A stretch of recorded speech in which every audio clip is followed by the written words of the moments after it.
So, we were talking about Beast Wars as a podcast about two comedians rewatching the 1990s TV series Beast Wars Transformers. Although we are discussing a children's television show, the podcast itself is not intended for children.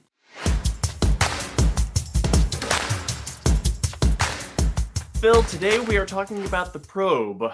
And, there is a probe in this episode, but there are other probes in real life that maybe we need to do a public service announcement and remind our listeners about the importance of them. Are you saying that because we're two middle-aged men? I am. Yes. And right now, as we speak, I am undergoing a prostate exam. Oh! Sorry, I clinched. Carry on, doctor. So anyway, sorry, also getting mine done. So, there are other things that are called the the probe, like the Ford Probe GT. Do you remember that car? I have to apologize, listeners. In retrospect, this is very unprofessional of us, but we're two busy guys trying to cram this recording in where we can. We're just trying to cram the probe in wherever we can.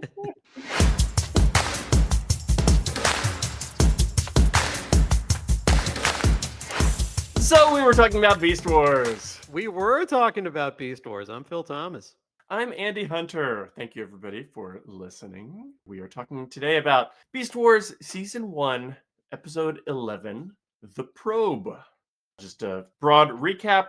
The Maximals are trying to get in touch with a probe sent by Cybertron to contact them and retrieve them, but the Predacons have other ideas. Oh boy, do they. There are a couple of different layers of Predacon ideas in this episode. Yeah, there are some interesting things that get brought up in this episode, and I look forward to discussing them. Starting from the top, this episode was written by Craig Miller and Marv Wolfman. I did recognize the name Marv Wolfman. He is a well-known comic book writer, best known for books at DC, like The New Teen Titans and Crisis on Infinite Earths. He also, for Marvel, created Blade, the Vampire Hunter, although the original incarnation of Blade that he created bears relatively little resemblance to the more popular version from the Wesley Snipes movies. So he came up with the original character design for the Blade that we know today? Or he was the writer, so he came up with the original backstory. And I think Tomb of Dracula was the series, and so he was the writer on that and created Blade. He was originally depicted as a human immune to vampire bites, but then was later established to be a vampire. It's interesting. It's funny, when me and some of my friends were first learning how to ride motorcycles, we were all like, wow, if we all had katanas, we would be Blade right now.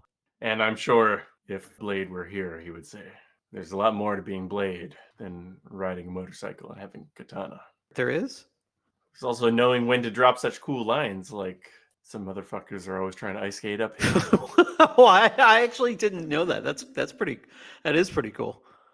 So that's a line he says at the end of the first movie, I think after he's killed the main bad guy, basically. And apparently it was an ad-lib, that it's something I think Wesley Snipes' mother or somebody used to say. And it's like, it's a cool line. It doesn't particularly make sense for Blade to say it in that moment. But if I were a director and Wesley Snipes said that, I was like, well, damn, we got to fit that in the movie somewhere. Oh, yeah. No, yeah. You want to know that Blade would be a good hang? Yeah. The only Wesley Snipes movie that I can fully remember seeing the whole way through is Passenger 57. And in my mind, that's the coolest anyone has ever been in a 90s action film. I don't know why, but when he says always bet on black, I'm like, that's so dope. He's so good in that movie. I've never seen that, but I do remember that from the commercial. I just had an idea. There's a way the movie could be better. What if they redid it, but they recast Blade as some other badass ripped character that likes to drop one-liners, like something a little more contemporary, but also a callback to the 90s? Can you think of anybody who might fit that bill? Know who you're talking about. You're talking about me. Apetimus Oh, that's Prime. right. Right on time. How's it going, Apetimus? Oh, it's going great, like it always is for me. I'm not gonna lie, I have been approached by many a Hollywood producer and director, understanding what an asset I would be to any film they wanted to create. Oh, no doubt, no doubt.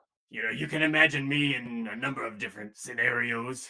Instead of saying, I'm tired of these motherfucking snakes on this motherfucking plane, I would say, these apes on this plane are driving me apeshit. Yeah, that's almost as catchy. I think you misspoke and meant to say it is 10 times as catchy. Yes, Apetimus, that is exactly what I meant to say. If I'd been a diehard, it wouldn't have been yippee-ki-yay, motherfucker. It would have been, this building takeover is making me apeshit. Oh, that's kind of the same thing as you said before. Yeah, that still works. Hard to argue with that. You see, Aptimus, where I thought you were going to go with this is if you were going to do a redux of Blade, you would be like, some motherfuckers are always trying to skate uphill on bananas. You know, I talk a lot about bananas on this show, Mhm. and also to you both off pod. But I have to admit, I've limited myself mostly to merely the consumption of bananas. I'm remiss in that I've not done much with the leftover banana peels, other than responsibly composting them, of course. But turning those banana peels into some sort of skating apparatus, you know, it takes a lot for me to admit that somebody other than me has a good idea. But Phil, I think you had a good idea by giving me that idea so I could turn it into a much better idea. Thank you, Aptimus. Every idea sounds better coming out of your mouth. Would you say that that idea has some appeal? Oh, I like you, man. You're good people. All right, now it's time for me to split. Oh, Aptimus. You just can't stop me. All right, I'll see you later. Oh man. Wow. Do you think anybody's gonna give him the script for Ape Passenger 57? It sounds to me, honestly, like he's really excited about apes on a plane. Apes on a plane. Oh my god. I want to see both of those movies. Yeah, I mean, I think that could be a power team up. Wesley Snipes, Samuel L. Jackson, Apetimus Prime, all three of them finally together. I don't want to be hyperbolic, but I think that would likely be the greatest movie ever made. Oh yeah, it would be like 90 minutes of one-liners alone. What more could you want from a movie? Son, I'm here to give you a little bit of reading material. Are you ready to start on page 1 of The Apes of Wrath? So we've yet to actually start talking about Beast Wars. Oh yes, yeah, we were talking about Beast Wars. Why did you get into it? In this episode, we start on Cybertron. Mm. We finally hear the name Axelon for the Maximal ship, as we hear a voiceover, which is presumably members of the Maximal Council or a representative from a unified Cybertron government. They're announcing that the Axelon has probably time traveled because of the transwarp that they were taking, so they're sending out time probes to find them. It's cool to see the Cybertronian Maximals sending out a probe just to bring them home. And it kind of indicates that the Maximals are lawfully good top to bottom. Yeah, they don't abandon their friends and just leave them. And this is another time that they're hitting on the possibility that the Maximals have time traveled from their native era. It'd definitely be important down the line. Oh, duh. That did not occur to me. For some reason, watching it once again, I lost track of when you're supposed to realize that they've traveled through time. So, very good point. Although, I think this is also, from what I read at the time, a lot of the Beast Wars was kind of like seat of the pants planning. So, I think some of this might have just been like, oh, yeah, we'll say that maybe they've time traveled. And that way, later on, we can decide if we want to do anything with that or not. I don't think at the time they were already deciding that they definitely had gone back in time.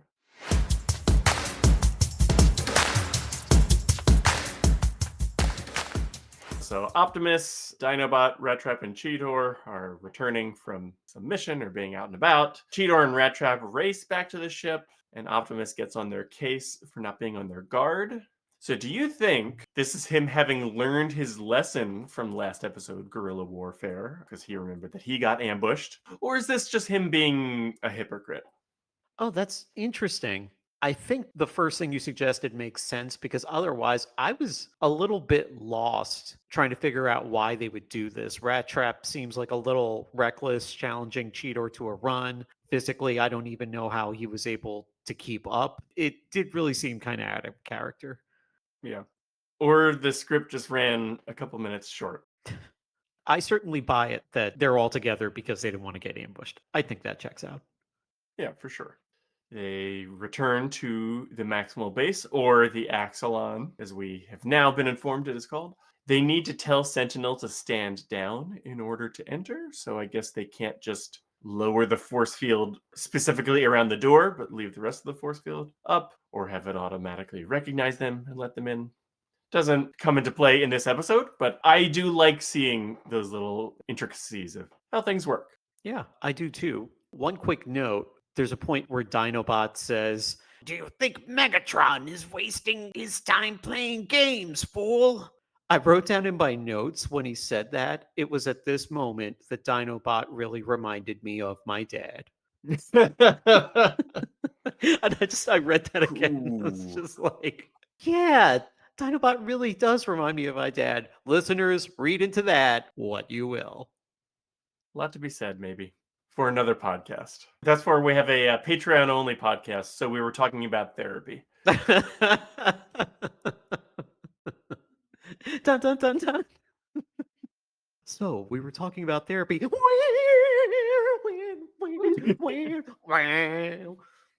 Oddly enough, there are just as many ape puns in that podcast. Because, of course, our licensed therapist on that show is Dr. Apetimus Prime. He's got a lot of talent. And how did that make you feel? Hungry for bananas? No, not quite, but you make a good point. It's like I am a banana. I've got a thick outer layer that I use to keep my soft, squishy interior safe because I'm afraid of being squeezed too hard by the people who love me. That is very good, human. Way to not rush the banana. We have all the time in the world to become the bananas we were born to be. You now realize there is a banana in us all, is there not? Yeah, we do a lot of inner banana dialogues on that show. Man, great topic for the probe. Yes. So anyway, the Maximals detect the probe. I think it was a rat trap. At one point, I wrote down this robot slang: "Strip my gears and call me a floor lamp." I thought that was hilarious too. So they try to connect to the probe. They aren't able to. Rhinox pretty hard on himself. He's like, "I blew it," but then he quickly realizes what the issue was.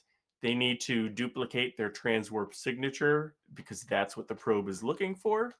Which I feel like that is a problem with the probe's design. Because if their transwarp engine were working, would they need a probe to come find them and then get rescued?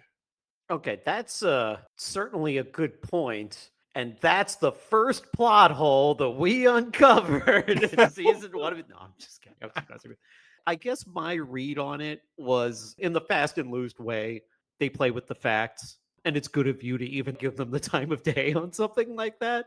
I was thinking, like when astronomers are trying to detect evidence of the Big Bang or gravitational waves or something emitted from black holes, like something like that. I guess I was thinking of something more or less like that. But I think you're right in that it doesn't necessitate that the engine was running. They could have just written it like if a transwarp drive operated here within the past year, this probe will pick it up. Yeah. I mean, I understand, obviously, there needs to be some obstacle. You might say, well, sure, a better way to design a probe is it would detect their transwarp signature, or it would also detect regular communication channels. You'd want a probe to be looking for a number of different things. But yes, the plot requires that there be obstacles to the Maximals easily contacting the probe. So there are obstacles. Rhinox gets to work duplicating their transwarp signature, and the rest of the team is setting up a signal array to transmit that signal because they know the probe is basically going to do a lap around the solar system and come back. They have to set up their signal array in Predacon territory because they say that's the nearest clear zone to their ship. Which really made me wonder, though, like, how exactly is the Predacon and Maximal territory divvied up?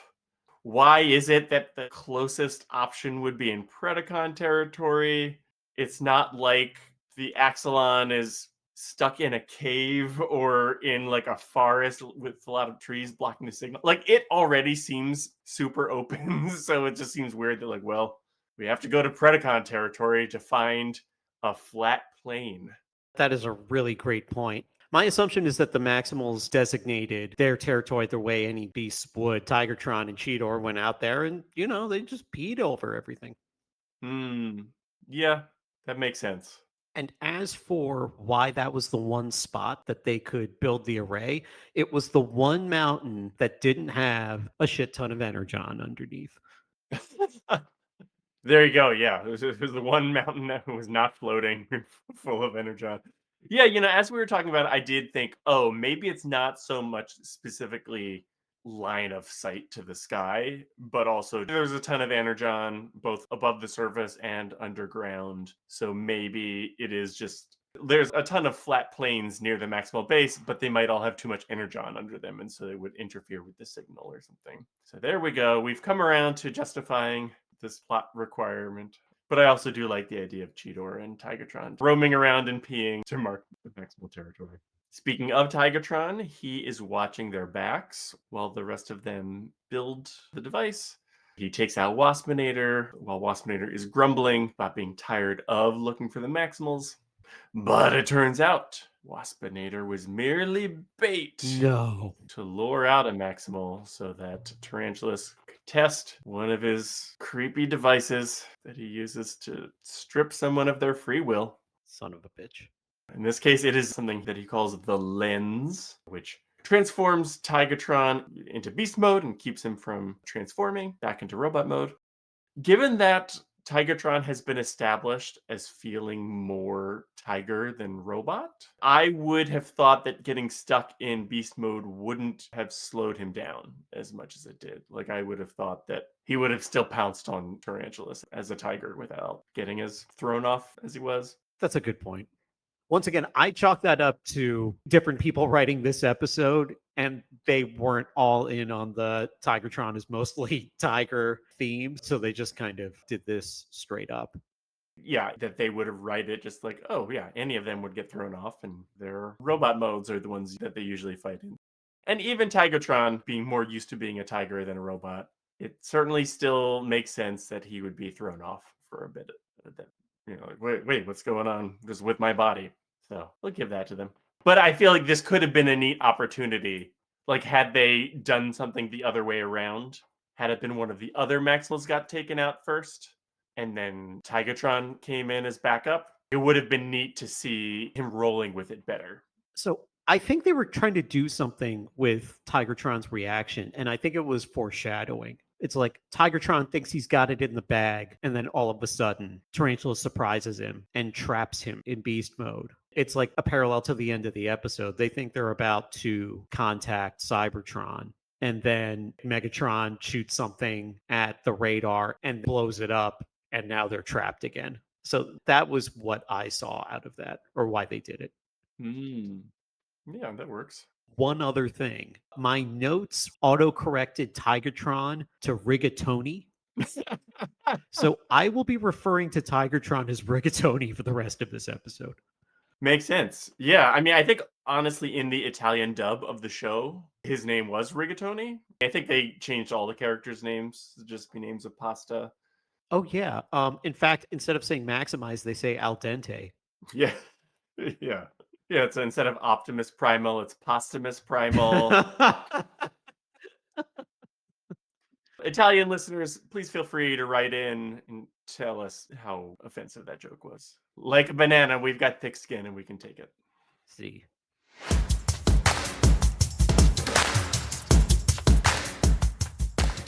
Back at the array, Dinobot reveals to Optimus that he's not as jazzed about going back to Cybertron as the rest of them are. They're all talking about going home, and he says, "That's not my home because I'm a Predacon." And I don't think we're meant to literally assume that Predacons live on another planet, but just that maybe he'll be prosecuted for participating in Megatron's plans. Though, I mean, he phrases it as if all Predacons are treated as criminals on Cybertron, but since we've previously established that there's a peace, I can only assume that he actually means I engaged in this one criminal action and thus I will face the consequences for it, along with Megatron and the rest of his crew.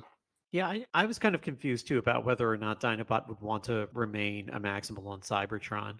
But does he say in this episode, and what makes you think I want to be? Maybe. He definitely says something like, even though we are aligned, I am at heart still a Predacon. So yeah, interesting stuff to think about. The show never fully fleshes out the politics. Although at the end of season 2, when Ravage shows up, he is a Predacon, but he shows up to sweep the whole thing under the rug. Like, yeah, we're gonna capture Megatron. We don't want him giving the rest of us Predacons a bad name. The rest of us Predacons know how to play nice. So yeah, they do hint throughout the show. But we never get like season 4 Cybertron West Wing or anything like that. Yeah, no walk and talks. Yeah. The Maximals don't hear from Tigatron, so Cheetor is sent to look for him. He shows up and he's threatening Tarantulas. He's got a gun on him and he says, "One wrong move and you're wreckage." And Tarantulas scratches his butt. Did you notice that? No, I didn't. And I was just wondering, like, is that a joke to show that he's not standing still despite Cheetor threatening him? It was just like really weird to me, like, because that took effort to animate that as opposed to just having him stand still. So there must have been some intentionality behind it, but it just felt weird to me. That's funny. Maybe an indication of how little he saw Cheetor as an actual threat. Yeah. And he is justified in doing so because then the lens comes and traps Cheetor in beast mode and then he gets captured. Tarantulas repeats the line that I think Rat Trap had earlier in the episode. Don't cats ever get tired of being stupid? That's a pretty good line. Yeah. Meanwhile, the rest of the Maximals still working on the array. They say the probe will be back in 1.4 megacycles. So if cycles are akin to minutes, then megacycles must be analogous to hours, I'm guessing. At this time, I think Rhinox brings up a panel showing where they think the probe will line up. And I think it clearly shows our solar system. But with one extra moon, I guess. Too many moons. We see Scorponok spying on the Maximals. And I thought it was funny that his POV is basically like 90s security camera visual quality with scan lines and everything. Like, damn, Scorponok, how can you make anything out? Oh, Scorponok, that's all he could afford. Cheetor and Tigatron have been captured. They're being interrogated at the Predacon base. Cheetor calls Megatron mega dumb. I thought that was not one of his better lines. You know what's funny? I loved it. I thought it was hilarious. I laughed out loud. It's just such a put down. Okay. Mega dumb. Oh snap! Oh snap! Oh shit! Oh shit! Yeah, the other Predacons are like, damn, Megatron, you got served. What do you think Apetimus would have called him at that point? At first, I was trying to think of an ape pun, but then I think, well, no, maybe ape puns are like a positive thing to Apetimus, and so he would never bestow one of them on Megatron. Oh yeah, that's a good point. Monkeytron, perhaps, since monkeys are lower than apes. Mega chimp. Yeah, not bad, not bad. Okay. Mega chump, even I like kind of more than mega dumb. Yeah, mega chump makes me hungry for some reason. I don't know. I think you're thinking of mega chomp. Ah. If Megatron opened a restaurant, he could call it Mega Nom Nom Nom. Or Megatron Nom Nom. Megatron nom nom. And then, of course, outside, Apetimus has a banana stand. Well, there's always money in the banana stand. There's always money in the banana stand. That's an Arrested Development reference, everybody. If you've not seen Arrested Development, pause this show and watch the entirety of Arrested Development. You will get more out of watching Arrested Development than you will listening to this show. I promise you. Yeah, and I say that as a compliment. If this show is a 10 and I'm saying that, imagine how good Arrested Development is. Mm-hmm.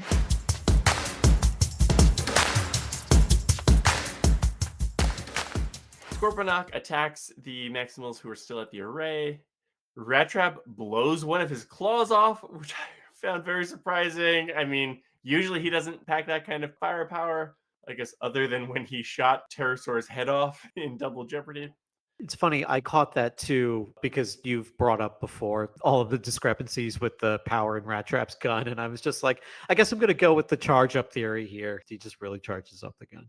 Maybe, yeah. Or maybe Scorponok had a missile ready to launch, and Rat Trap happened to hit that missile while it was still in his claw, and he just ignited that missile, perhaps. That's great. Yeah, no, I buy that. And then I like Rat Trap and Dinobot giving each other a thumbs up after they blast Scorponok away. That's right. They've got it in the bag. Nothing bad will happen from here on out. Nope. Cheetor and Tigatron back at the Predacon base. Cheetor has unfortunately spilled the beans to Megatron that they're setting up an array to contact a probe sent by Cybertron. So the rest of the Predacons have gone to take care of that issue. Cheetor and Tigatron are able to break out of their cages. They dangle over the lava in the Predacon base. So checking a box on Beast Wars Bingo. There you go. And make their way to the Predacon CR tanks to fix themselves. Then the other Predacons do show up at the array, and this is one of my favorite moments of the show. This is when Optimus puts his shotgun right up to Tarantulas' stomach and just blows a hole through him.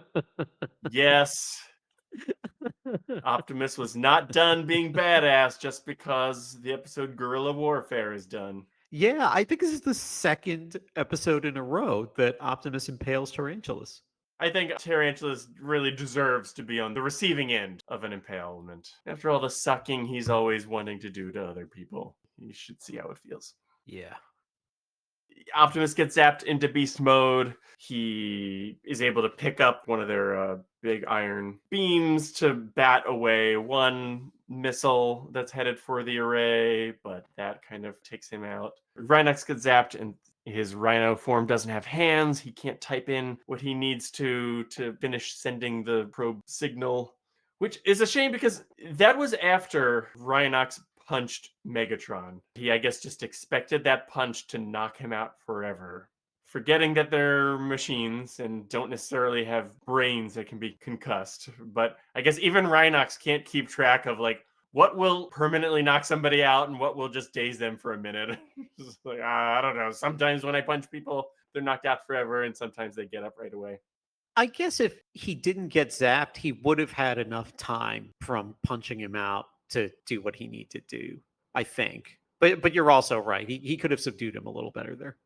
Yeah, I mean, I guess he forgot, I have the most badass weapon on this show. If I were Rhinox, I would always chain gun first, ask questions later. That's just what I'm saying. Well, it's funny, even without the chain gun, he still overpowers Megatron. It just amazes me how overpowered the Maximals are versus the Predacons when it comes to just how big and physically imposing they are.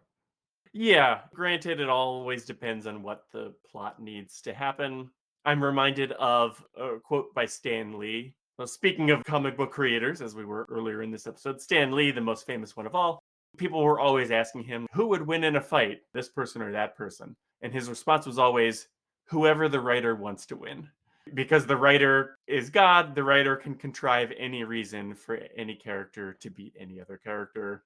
So in Beast Wars, sometimes the Maximals win through force. Sometimes they have to win through cunning. Sometimes the Predacons beat them just in a straight up fight. Sometimes the Predacons beat them because they've ambushed them. It's whatever you need to happen. But after Rhinox was stuck in beast mode, we previously learned that Predacons will just stand there and let Rhinox charge them when he's in beast mode. So I thought it was a real shame that he didn't employ that tactic here, because Optimus probably would have been able to crawl over and finish entering it if Rhinox had charged Megatron and knocked him out again. But instead he says, Optimus, all I can do is bring this disc over to you so that you can finish entering the code. There's no other use I can be in this circumstance. Mama, take these arms from me. I can't use them anymore. Unfortunately, he does not charge Megatron, so Megatron is able to blow up the array, and Optimus and Rhinox are blown away from it. Second instance of Beast Wars Bingo being checked, being blown away from an explosion. There you go. A couple of tidbits about this before we get too far. I love the visual of a gorilla hitting a fastball with a piece of iron. Yeah. And the way they gave the profile shot, he was just like, that was pretty dope. Yeah, I mean, on the scale of bullshit to apeshit, that was definitely apeshit. That was off the ape shit. So then Cheetor and Tigertron show up. They've fixed themselves and they chase the rest of the Predacons away. And they manage to destroy the lens, which, as we all know, everything in Beast Wars can only be built once and then can never be rebuilt. So the Maximals will never have to worry about that device being employed against them again.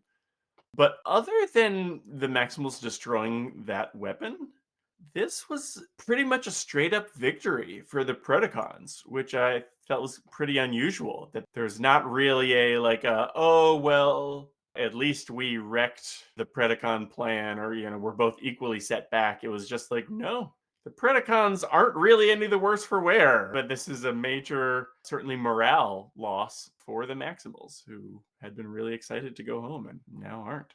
Yeah, I think it's a good choice for the writers. I think it's great to establish that. Stealing defeat from the jaws of victory, winning every battle, losing the war. I mean, even though they did set up that they were going to lose in the end of this episode, if you were really looking for it. I still think it's interesting that them being trapped in beast mode was a proxy for them being trapped on Earth. So I saw that as like a clear foreshadowing. But, as a child, I probably did not. Yeah, I mean, I don't know. Of course, we were teenagers when the show aired. So I think I was already old enough to know that, like, all right, well, this isn't the last episode, right? So they're probably not getting off this planet today, which is, of course, a problem with any show.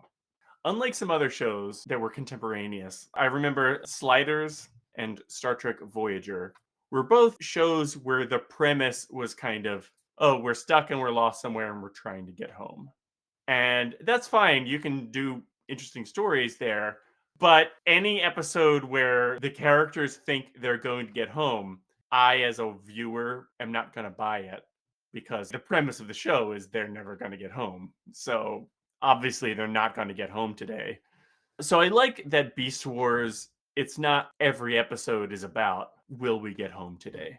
They're just like, well, here we are. We're stuck here. We need to keep the Predacons from getting too much energon, and we're just trying to make the best of it. And it's only rarely that they ever address, oh, maybe will we get home? Oh, no. Yeah, agreed. That would get pretty tiresome if they did it in every episode of Voyager. Beast Wars. We could have a whole other podcast series about Monday morning quarterbacking Star Trek Voyager. That probably will be a podcast you do at some point. Oh, for sure. So that's everything I've got in my notes for this episode. What about you? I've got some wrap-up stuff. As you mentioned before, Beast Wars bingo moments, bullet train, 2 Maximals in a bullet train montage, hanging precariously, 2 cats in cages. And here's what's amazing. This is an episode about a probe from space that is circling the planet the whole time, and an animal never looks up to the sky. I was certain that Beast Wars bingo moment was definitely going to get a check mark, and I was just waiting for the moment, and it never happened. Even after all this time, they can still surprise us on this show. Okay, and I don't think terrorize was said any times in the episode, but how many times, when you think about all the times the Maximals got zapped and tried to turn into robot mode and couldn't, and had to do it a number of times to realize they were stuck. How many times do you think Maximize was said? I'm going to guess 14 times. Oh, you're close. It was said 11 times by my count. I knew it was going to be high. Yeah, double digits. That's crazy. I think the first 4 happened pretty early in the episode, starting with Tigertron. And somebody, maybe it's Tigertron, yells those twice to no effect. Cheetor is 8. Dinobot says it twice to get to 10. And then Rhinox has the 11th one because, There's the one where he tries to hand the thing to Optimus. He's the last one zapped, yeah. Yeah, that's a lot. Oh, you know, one thing I just remembered. Rhinox says to Optimus, in this form, I don't have fingers, I can't type, you need to do it. I did just remember in the first episode, there's a scene where he is in rhino form, but he's kind of like sitting on his butt in a weird way that I think real rhinoceroses probably never do. And he's got a thing like strapped to his foreleg, like a scanning tool or something.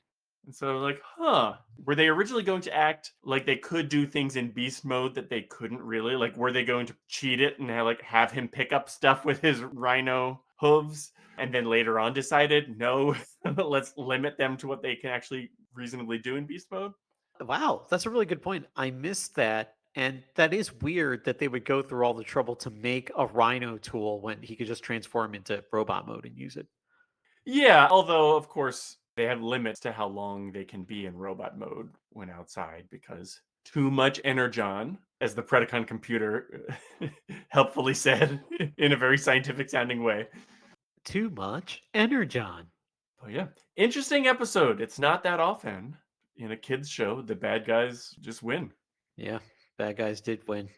Episodes will never feel like they have stakes if the bad guys don't ever win from time to time. And I think that's one of the things that sets Beast Wars apart from a lot of other kids' shows. Yeah, absolutely. And this is probably one of the first episodes where that hammer gets dropped effectively to be like there will be consequences in some of these episodes. Yeah. Any other thoughts? No, that was it. I had to do an entire pass of an episode just to count maximized. I had to do it multiple times. Right now, I think we can assume that this will probably take the record for the number of times Maximize is said, but time will tell. Only time will tell.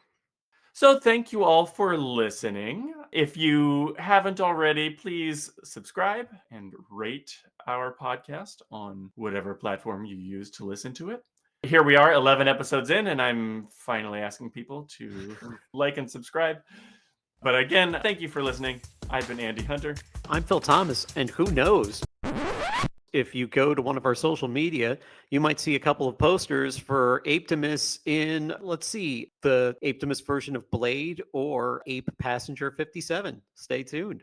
Yeah, we will see. I hope you know how to use Photoshop, Phil, because I don't. So I'm not going to be making any of those posters. But Oh, I thought we were just going to take a picture of him on the set. oh yeah, because he is filming those movies. Yeah. Well, actually, if Marvel ever does make their new Blade movie, Mahershala Ali will play a great Blade. I think they've been having trouble with the director, so I think Apetimus is actually more likely to end up behind the camera on that one. What is it called? Ape Blade? Blade? He's actually still just Blade, but all the stakes are made out of carved up banana tree wood. Oh, yeah. Otherwise, they would make a mistake. Mm, That was a little bit of a stretch. yeah, but I'll allow it. Thank you, Apetimus. You're quite the gracious ape. Yes, I like to say I'm gracious, but I can say that, not you. It doesn't sound right when you say it. Oh, yeah. No. That's totally you. I would never, but I respect it. Totally respect it, Apetimus. I've been Andy Hunter. And I've been Phil Thomas. And now we have talked about Beast Wars.